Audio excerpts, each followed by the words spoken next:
and it is the Christmas song book tag. It was originally created by Hailey from Hailey and Bookland. I will link the original tag down below. It's really fun, so I am looking forward to telling you about the books that I thought were fitting for it. So each prompt is some lyrics from a different famous Christmas song, and the first one is "You're a Mean One, Mr. Grinch," and it's a villainous character that you love to hate. And I immediately thought of Long John Silver from Treasure Island. He is a character that, because he's definitely a villain, okay? There are some things that he do that are really creepy and really just evil. But he does have a soft spot for Jim. And that, to me, just shows that there is a bit more depth to his character than you might see on the surface level. And I love seeing kind of the conflict that he has, because he does care for Jim, and kind of seeing how he wants to navigate the different decisions that he has to make. Just makes him such an interesting character that I have not, been less. I continue to be fascinated by him now, years since reading Treasure Island. And the next one is All I Want for Christmas Is You, a book I want under the tree. So this is a very specific book, and I went ahead and I sent my husband an email and was like, here is this book that I want, please, if I only get one book for Christmas. Someone in the comments told me about it when I did my book buying confession with my Victorian diaries, and how I was kind of disappointed. They weren't the kind of diary that I liked, because they are simultaneously a diary, includes some of the diary entries, but mostly people's reflections on the lives of the people. And that's not a diary. So they said Molly Hughes, and Persephone does sell the first volume, but I saw used on Aid Books. This is what I really want. It is a 3-volume set, and it is very much, I think, kind of multimedia experience where there's drawings and illustrations. And so it's Molly Hughes, A London Childhood, 1870s, A London Girlhood, 1880s, and A London Home, 1890s. And this, I will just be so excited if I get this for Christmas. I'm hoping and praying that it happens. Because it just, to me, I talk on and on about Maud, illustrated diary of a Victorian lady, and it seems like it could be another Maud. So hopefully Molly Hughes will feel like a kindred spirit like Maud Berkeley does. And then the next one is Rudolph, a character that overcomes all obstacles. And 2 characters that I wanted to talk about. I've got Christy on the brain, because I've been making Kindred Spirits book club plans for the upcoming year. And I am just very much looking forward to reading Christy all the way in September. It's way far from now. But I think that Christy, she is such, she's still a kid when she moves to Cutter Gap and starts teaching, and she has so much growing and learning to do. And she takes it not always gracefully all the time, but overall she takes it in stride. And I love seeing how much she wants to make a difference. And so she has a very steep learning curve. She hasn't been that many different places. She hasn't known people that had different experiences from her. And it's just such a special, special book. And then Christy is actually inspired by a real person. And then this book is just straight up nonfiction. And it's Martha's Vineyard, Isle of Dreams. So Susan Branch, this is the second in her trilogy. And it's still the only one I've read, which is outrageous. But this one is so special to me because it's someone when they're really down on their luck. Her husband has just left her for a younger woman, and she packs up everything and moves across the country from California to Martha's Vineyard and tries to heal. And she has this little tiny cabin called Holly Oak, and she tries to make it cozy and homey. And you know what? I just think I need to reread this immediately.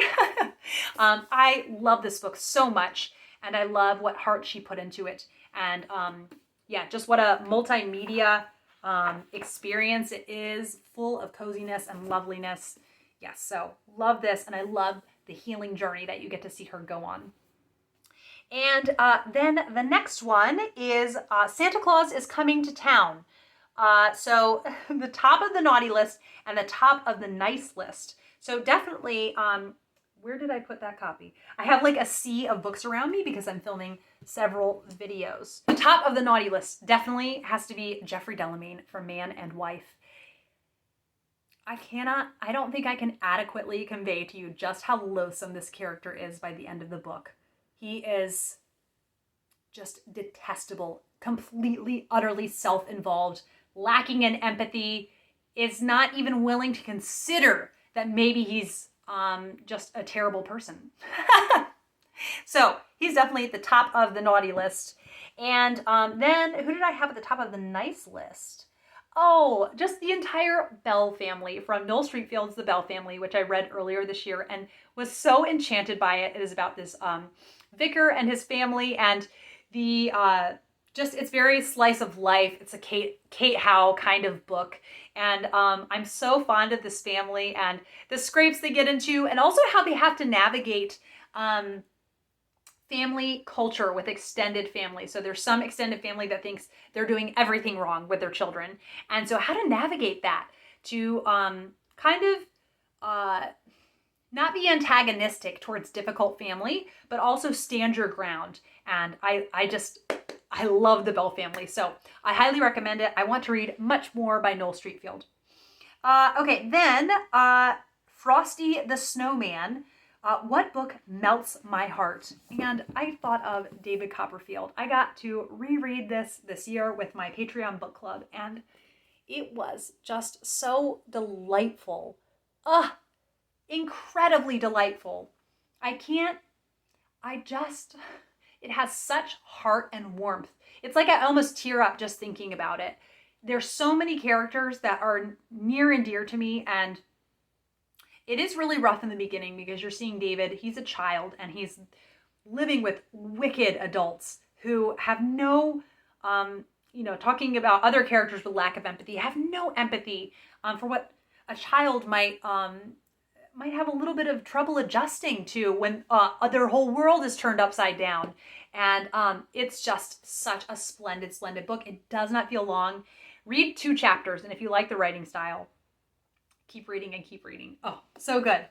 Okay, then let's see here. Oh, Feliz Navidad, Book in Another Country. This was one also that I read this year. You can tell I was like looking back in my reading challenge from books this year, and I haven't spoken about it that much this year, but it has really stayed with me, and I was so excited when it was at I had like a book coupon basically, and it is The Dollmaker of Krakow. So this is kind of like The Hiding Place meets The Lion, the Witch, and the Wardrobe. It has some really whimsical, beautiful elements in there with the harrowing elements. It's in Krakow, right when World War II is really ramping up.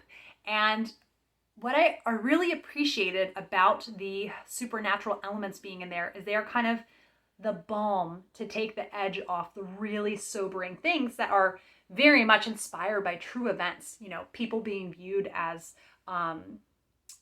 commodities and just numbers to check off a list, and not living, breathing human beings with feelings and just depths of emotion.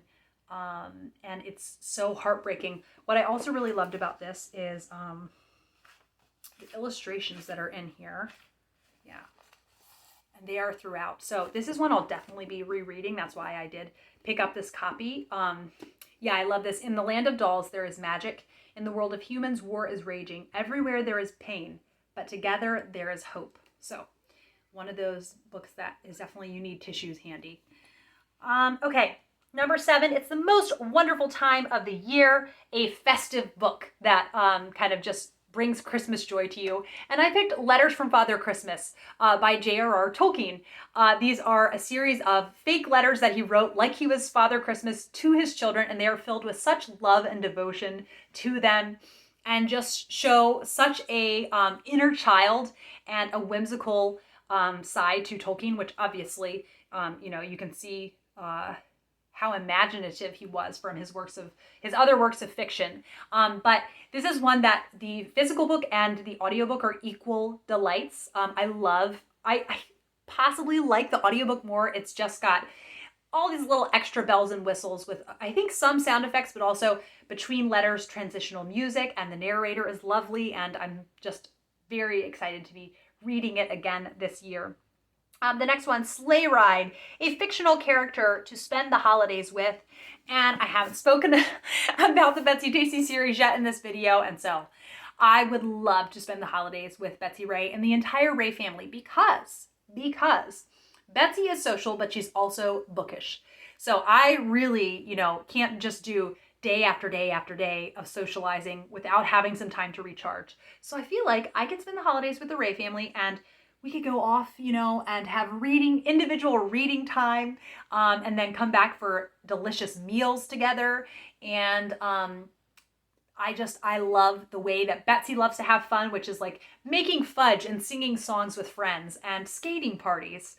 So yes, definitely a Mankato Christmas or Deep Valley. I got mixed up. So a Deep Valley Christmas. Mankato is what it was really based on, but it's Deep Valley in the books. The next one is Do You Hear What I Hear? Which book should everyone read? And the one that I thought of is The Wind in the Willows. And I think it's one that maybe, it's so funny. I could not find my copy earlier because I kind of forgot what the cover looked like. And here it is, The Wind in the Willows. And I think it's possible that, I think a lot of adults, if they didn't read it as children, kind of think they couldn't fall in love with it, which I fell into that category until I actually read it. Oh, good grief. I mean, look at this. Who doesn't want to read about a reckless toad who gets his license revoked? And it's just written in such a charming way. Oh, and I love at the beginning of each chapter, there's nice pen and ink illustrations there. I just was so smitten with this book when I read it. I listened to the audiobook last winter, and don't I know it might just happen again this winter. So yeah, I think it's just highly diverting, an escapist read, a delightful escapist read. And yeah, I think so many people would enjoy it. So yes, that is the Christmas song book tag. I hope that you enjoyed it, and I hope that you are having a wonderful, festive, cozy, hopefully not too busy, Christmas season. Merry Christmas to one and all, and I will be back with another video soon. Bye.